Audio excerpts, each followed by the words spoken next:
it was 475 feet sunk to the bottom of the North Sea, and they salvaged it, and they got 81 bodies out of that accommodation, and that 6 guys that I told you that they decided to stay, their bodies were recovered from that module also.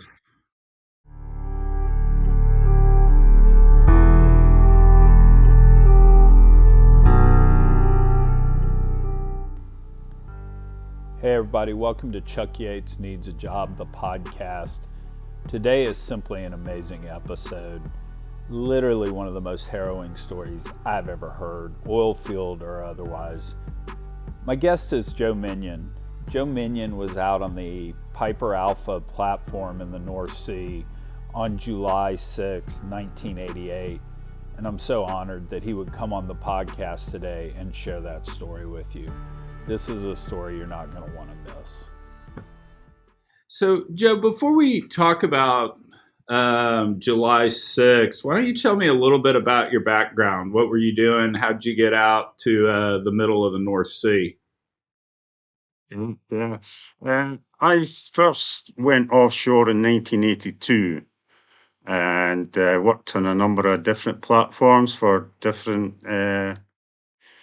operators, Shell, BP, Chevron, and ended up on Piper Alpha at the start of 1988. In March of that year was my first trip on Piper Alpha.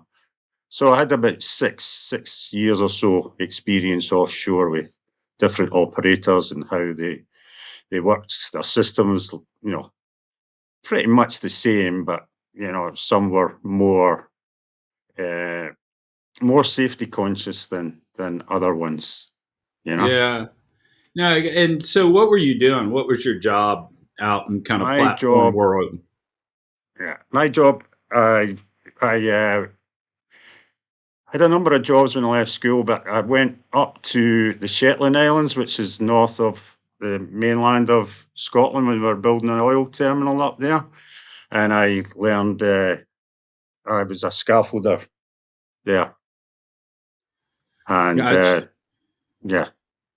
So I did a little bit of reading on Piper Alpha, so correct me where I'm wrong, but it was basically a joint venture, I think, between Oxy, Getty, Thompson North Sea, and Allied Chemicals. And like I was saying earlier, it's about 120 miles northeast of Aberdeen. And I think at kind of the time we're going to be talking about, it was producing maybe 10% of the oil and gas out of the North Sea. So it was a really, really big platform. It sure was. It kind of had an average daily production of 250,000 barrels of oil a day. That was the average. It did hit a peak in 1986, I think it was, of over 300,000 barrels. So if you're looking at an average family car with a 50-litre tank, there's 159 litres in a barrel of oil. It's all just used for calculation now. But so that's over 1 million cars a day volume of fluid that was coming out of the North Sea. And yeah, no, that's definitely a big, huge platform. And kind of my understanding of the platform was it originally was an oil production only platform, and then just regulatory reasons why the North Sea moved away from flaring natural gas, and so gas processing as well as transportation type facilities were added to the platform over time. Yeah, when the platform first went on location in 1976, the total weight of the platform was 14,000 tons. In 1988, it more than doubled to over 34,000 tons. The actual weight of the platform. So it was, showed you how much more machinery and added facilities that were added onto the platform over the 12 years or so. So your 6 year oil field veteran had been out on platforms, and you go out to the largest or one of the largest offshore platforms in the North Sea. And was your time out there kind of typical of oil field like we see in the United States, sort of 2 weeks on, 2 weeks off? Is that kind of how things worked? And you had Yeah, multiple shifts going? exactly. Yeah, we were pretty much on day shift, but our normal kind of day was a 15-hour day because we had to. It was normally based. Well, we should have been based on just 12 hours, but we worked another 3 hours because there was a shutdown on. It was a partial shutdown of the platform, and it reverted back to working in its first phase as oil only. But Piper also received gas and oil from three other platforms in the field. So they were feeding Piper with oil and gas, and the main pipeline from Piper run back to the oil terminal in the Orkney Islands. So the Piper Alpha was the main player in that oil field. That was the heart of the oil field. Gotcha. So why don't you tell me about what happened on July 6th, Yeah, 1988? yeah. It just although there was an awful lot. It was really productive platform. It wasn't the biggest platform I'd ever been on. It was just really, very very well positioned, and it really, it was producing so much oil. Probably the platform wasn't big enough, for the job it was there to do. But yeah, on that day, the 6th of July was a Wednesday, and we had just worked a normal day, and it was a beautiful summer's day. You get in the North Sea, the sea was quite flat, calm, and yeah, we had. I was actually coming to the end of my 2 weeks, Chuck. So I don't. We had only one more shift to do on the Thursday, and we'd be flying home on the Friday morning. So we were let's say, come to the end of our 2 weeks. So the guys I was working with, we knew that Caddyshack, the film, was on that night in the cinema. So we went up to watch that. We finished at 9 o'clock that night. Went in, got a quick shower, changed, and the actual film kind of started just about 5 past, 10 past 9. Because they knew people were working till 9 o'clock. So we, got a quick change and shot up to the cinema to watch Caddyshack. We'd maybe been in the cinema 40 minutes or so. And yeah, the cinema was quite busy because it was a good movie, and the platform was full. We actually had the Tharis, which was a semi-submersible uh, rig alongside for extra accommodation, but the guys went off at night time and went over to the Faros. So it was really, really busy, the platform. So the cinema was quite busy. Well, it was just a bit full, and say after about 40 minutes or so, we were sitting in the cinema, and then you could hear what I can only describe as like a jet engine really revving up, full power on. It was such a powerful noise, and a silence fell over the cinema because it was totally unusual. It was right out of, nobody'd really experienced this before. And then it subsided, and the cinema got lively again, and everybody was laughing again. But maybe 2 minutes later, it started up again, but even more intense and more powerful. You could actually feel it through your seat in the cinema. And then it was a huge explosion. The whole platform rocked back and forward. Part of the roof of the cinema fell in. The lighting all went off. Some emergency lighting came on then. There was initial panic in the cinema, but then everybody shouted, "No, calm down. Let's, so get out to the exit and get through into the accommodation area." Our kind of first thoughts were, let's try and get to our lifeboats, because that was actually our muster station, was at our lifeboat also, so that's where you would go. But came quite apparent quite quickly that you couldn't get outside. The smoke was too bad, it was too thick, and you wouldn't have lasted any time at all outside in that smoke. So tried to go to the west side of the platform, tried to go to the east side of the platform, same. So just kind of, after maybe 5, 6, 7 minutes, just seemed to elevate my way up to the galley area, which was just under the heli deck, where you'd get your food and that, and your meals. When I got up there, there must have been about 100 men just sitting in the galley, but sitting on the floor or lying on the floor or sitting with their backs to the wall, getting down, as low as possible. It wasn't quite so bad in the galley at that point, smoke-wise. It was supposed to be a safe area, the galley. It had positive airflow, so it was supposed to, let's say, instead of being negative and letting smoke in, it was positive, so it was supposed to keep the smoke out. And you were always told, and when you'd done your safety survival courses, that your first method of evacuation would be by helicopter.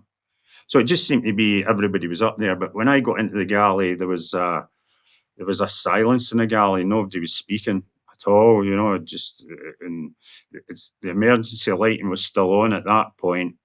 But as I got separated from the people I was with in the cinema earlier, some of my work colleagues.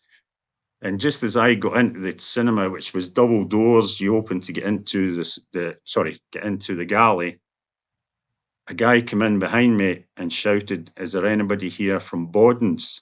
Which was the name of the company that was doing the drilling. That was the drilling crew on the platform, So I thought, well, that's a good idea. I shouted, "Is there any scaffolders here?" And some of my roommates and some of my other colleagues heard me and recognised my voice and shouted that they were actually round the back of the galley, just beside the kitchen area. And as I was going over, walking round, stepping over some bodies and that, the OIM, which is the offshore installation manager, was there with the safety officer. And somebody shouted, "Colin, tell us what's happening. What are we going to do?" And I think it was a safety officer that answered, says, "There'd been a Mayday sent out," which there had been, and there should be helicopters here within the next 20 minutes, half an hour to rescue us. But as I kind of passed them, I looked back and there was just like a blank look on the guys' faces, they were just out their depth, as we kind of all were, But as I got round and where my colleagues were and that, they were all sitting on the floor or lying on the floor as well. But they had wet towels over their mouth and nose. But the smoke was getting more intense at that point also. You could hear actually windows breaking. You could hear other small explosions happening on the platform. So they advised me, there's towels up at the sink, get a towel there and soak it. So I just went up and instinctively got a towel and turned on the tap, but there was no water. It's really starting to sink into me now that, well, if there's no water, there's no power, there'll be nothing to fight the fire with. We're in a real bad situation here. So anyway, there was some water left in the bottom of the sink, soaked the towel, went back down with the guys, and I said, "So what's happening? Do we know anything? Does anybody know what we should do?" And said, "No." In this area, there was about 20 of us. And so, let's say things were getting more intense. The smoke was getting more intense. Then the emergency lighting failed as well. And he said, "Well, if we stay in here and anything else happens, we'll not be in any position to be able to do anything for ourselves. Why don't we go out the back door of the galley and go up onto the heli deck and possibly see if there's anything we could do for ourselves.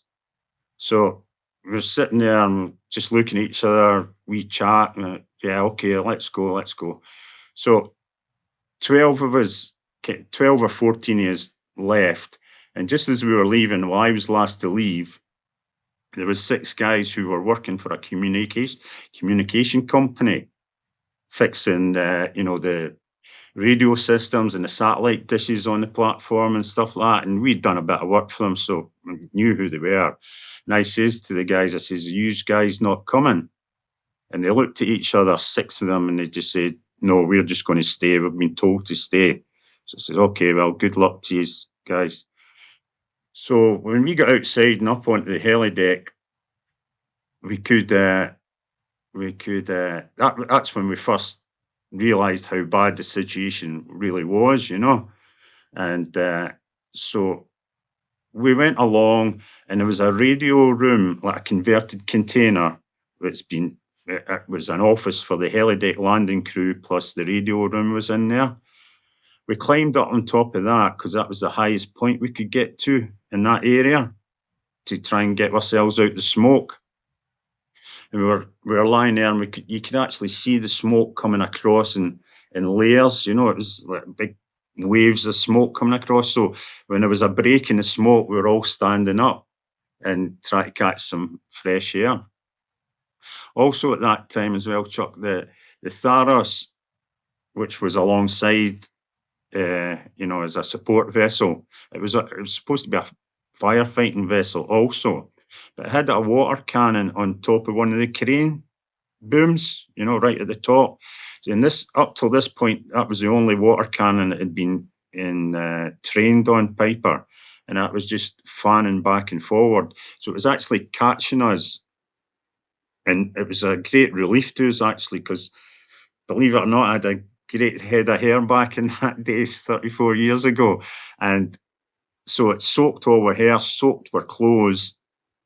And I think that saved myself from being more badly injured, as I'll go on to explain, But when we were up there, and it's only maybe 2, 3, 4 minutes, some of the guys,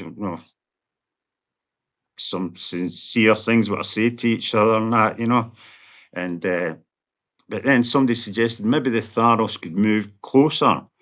It was just getting, ridiculous ideas that was coming out, and maybe lay the crane boom down on the heli deck, and we could climb onto that. It was just real fantasy kind of ideas, desperate ideas to that, So anyway, we went over, and the Tharos was off the west side of the platform. And just as we got over, because Piper had like 2 heli decks, emergency heli deck and the proper heli deck they used. So we got over to the west side of the platform, and that's when the riser was a 28-inch gas pipeline from the tartan platform, and that fractured, and that's when you seen the huge explosion, if you've seen it at all, and just totally come up and engulfed the platform. We didn't actually know what had happened, but everybody had just jumped back the way, people falling on top of you and everything. And then as I got up, everybody just seemed to disappear. They just seemed to, scatter to 4 winds, and Let me I let never me seen ask you, anybody again. Joe. Let me Yeah. ask you something just real quick to help kind of visualize the scene. So you're up on the heliport there. How many feet above the water is that? That If was 175 feet. okay, so you're looking over an edge, 175 feet down to the water, and you're basically just flames are all. I mean, smoke is all around you at that point, and you'd have your periodic breaks in the smoke where maybe you could see a little bit, but that was kind of it. Yeah. Yeah. Oh my gosh. Yeah. So, uh, and it was a short space of time as well, Chuck. It's only 22 minutes from the first explosion to the second huge explosion engulfed the platform, and yeah, like I say, everybody just seemed to disappear. I myself ran across, and there was a radio mast. It was just close by the helideck. So I climbed onto that, and I was climbing up the ladder, internal ladder on this radio mast. I was actually going nowhere. I couldn't. If I got to the top, I couldn't go anywhere else. So, but I just slipped at that point, and I just thought to myself, well, that's it. I'm dead here. That's the thought I had come into my mind. But then, just at that same time, also,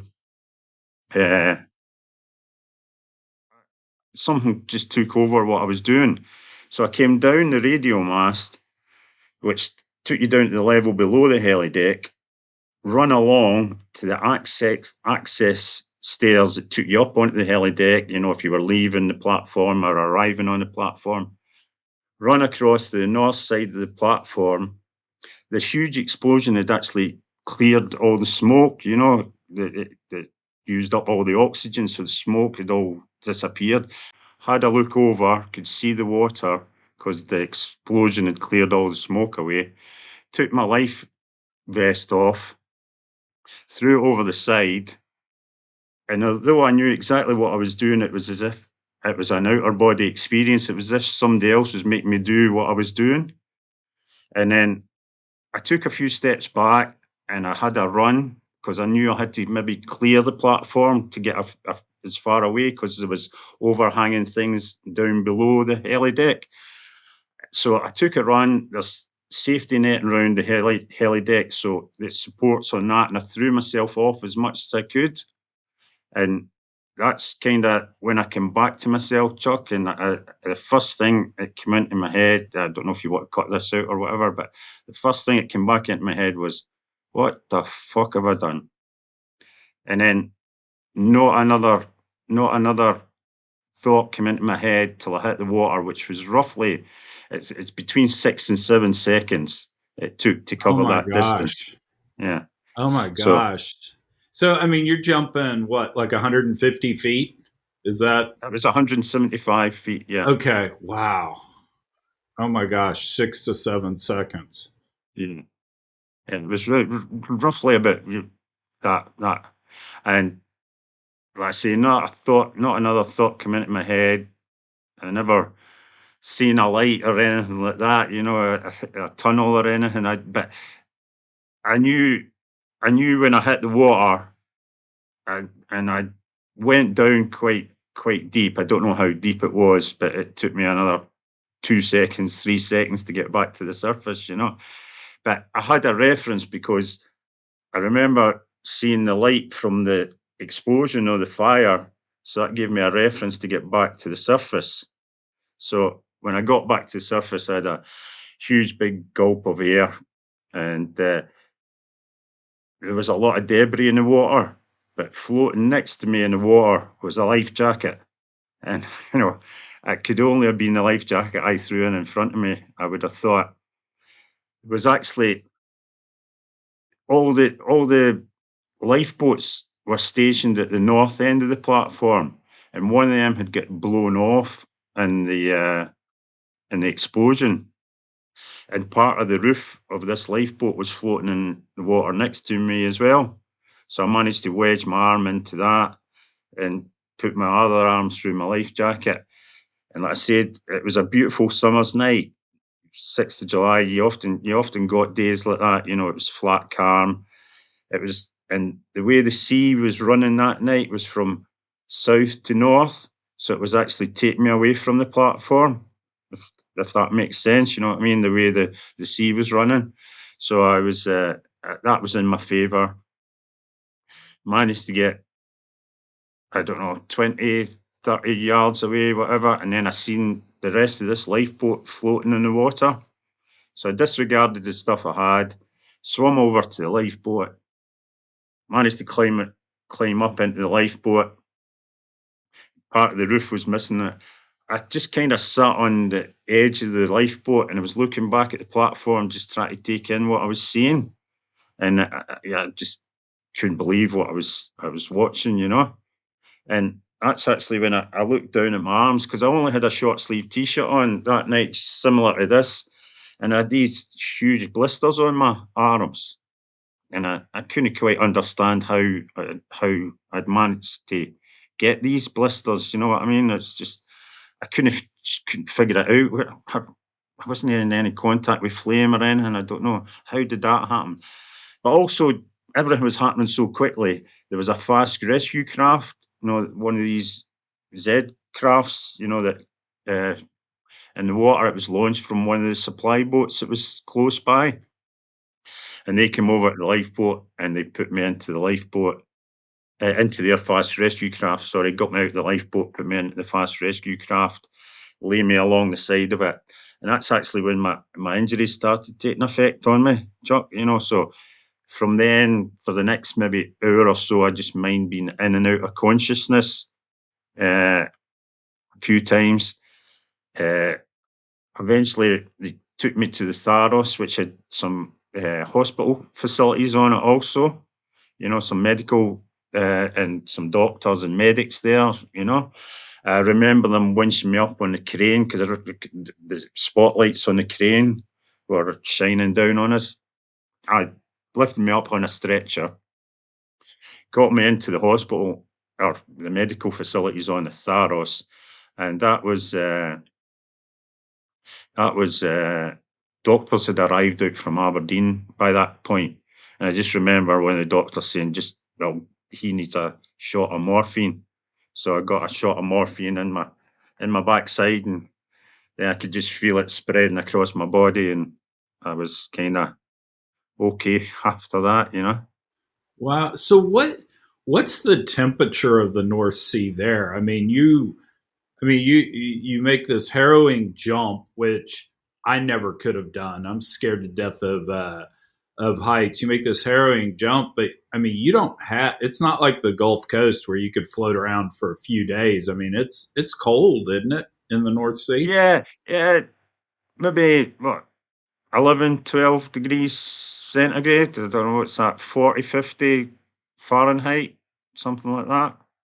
Oh So my yeah, God. but yeah, but it also maybe benefited me in a way also, but with the burns I had and that as well, you want to cool your body down as quick as possible, but yeah, but yeah, I wasn't in the water actually that long, Chuck, maybe 5 or 6, 7 minutes, something like that. But Wow. yeah, yeah, you're right. Hypothermia can, uh, kick in even, in the best of weather in the summertime here. Yeah. Yeah. No. The so it wound up. I think ultimately 165 people actually died during this tragedy, and only 61 people actually survived it. Yeah. Um, what's life been like kind of post that? I can't imagine trying to emotionally recover from that kind of a harrowing event. Yeah. Yeah. I mean, it was obviously tough.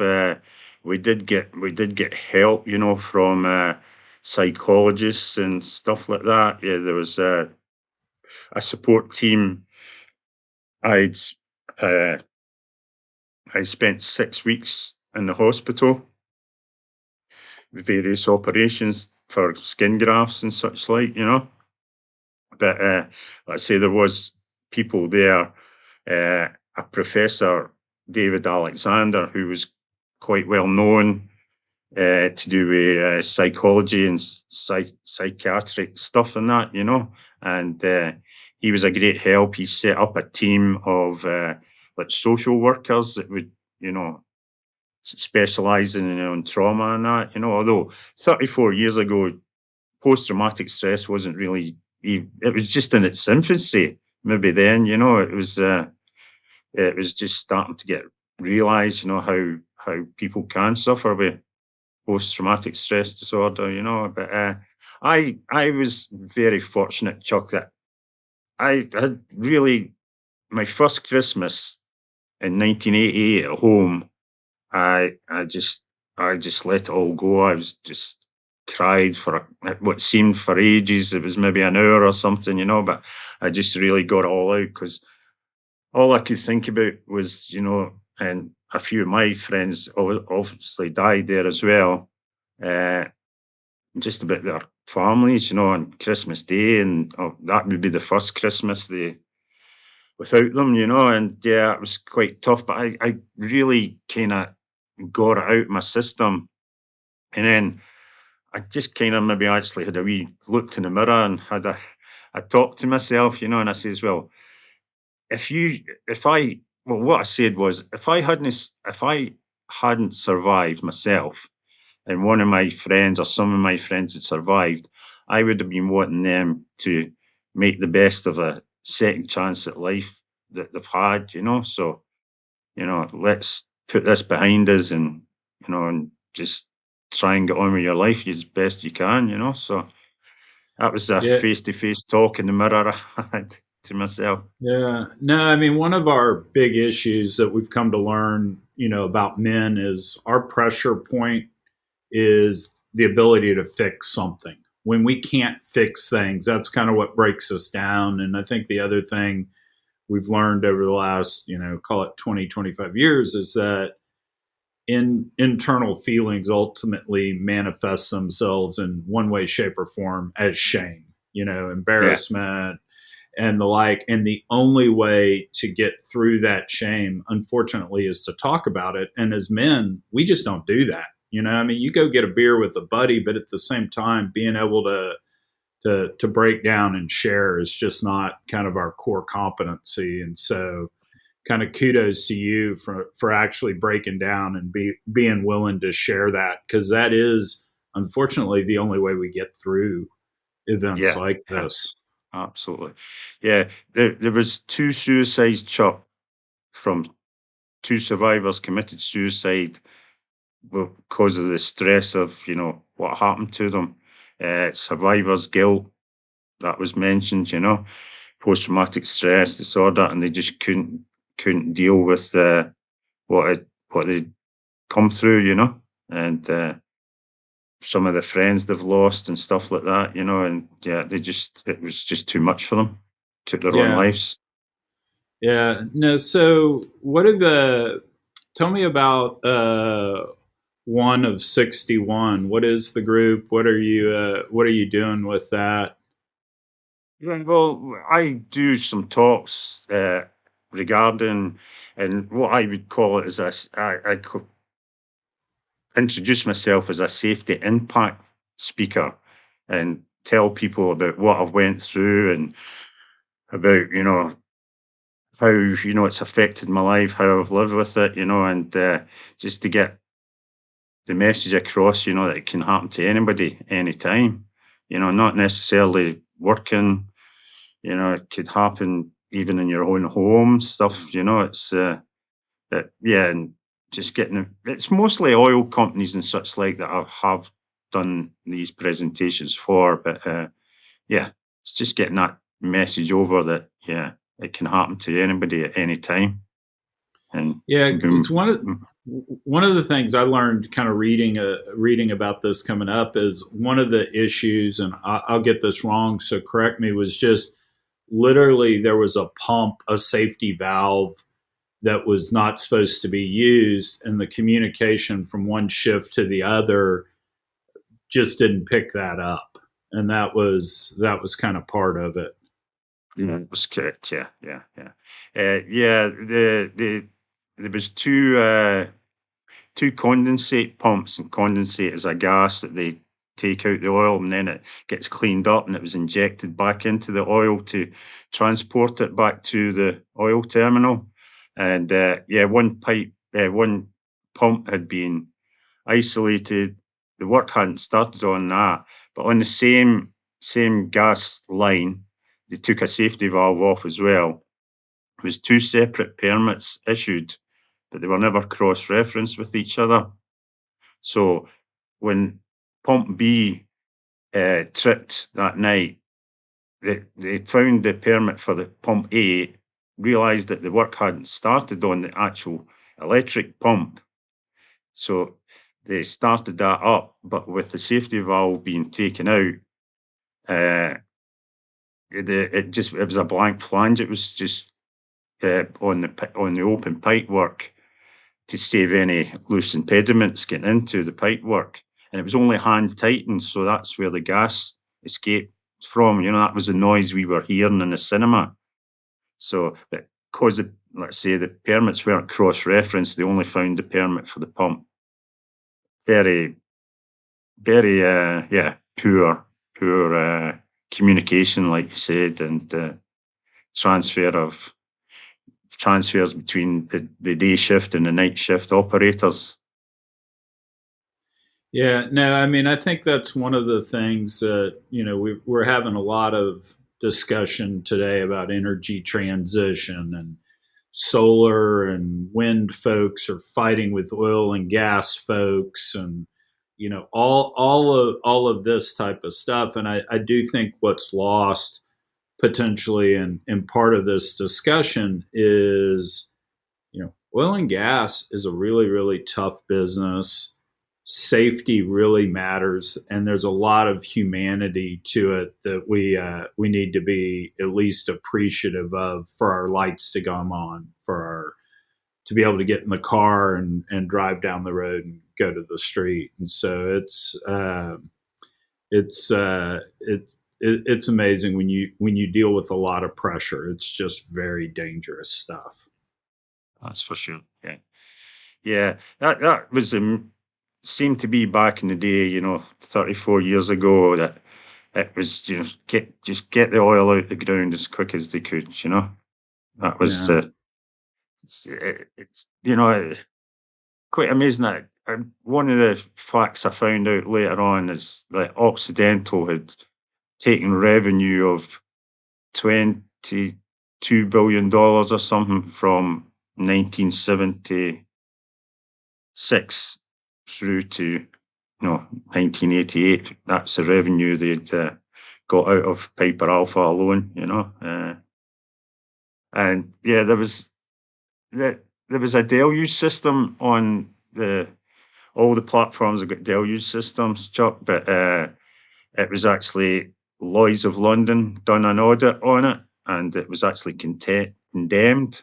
So normally you would have had to shut down the platform till it got all fixed, to be working properly. But the Occidental got an exemption from the British government to keep using the platform, and keep the platform in production, and got a 2-year exemption to get it fixed.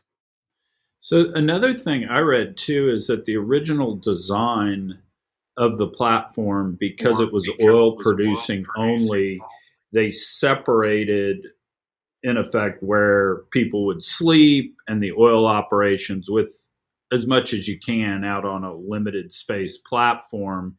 And that when they moved to, I believe it was called phase 2, when they went from flaring natural gas to actually capturing the natural gas, that a lot of the construction for the natural gas facilities were put all on top of everything. So this concept of using some distance to create safety was kind of thrown out. Like the natural gas compressor was right next door to the living quarters, or however and that literally they kept the platform running the whole time they did that work, where the original engineering was, no, shut the platform down, let's do the work, and then we'll bring the men back. Yeah, that's correct. And also the modules was module A, B, C, and D. And the modules were separated by firewall. Module C was the gas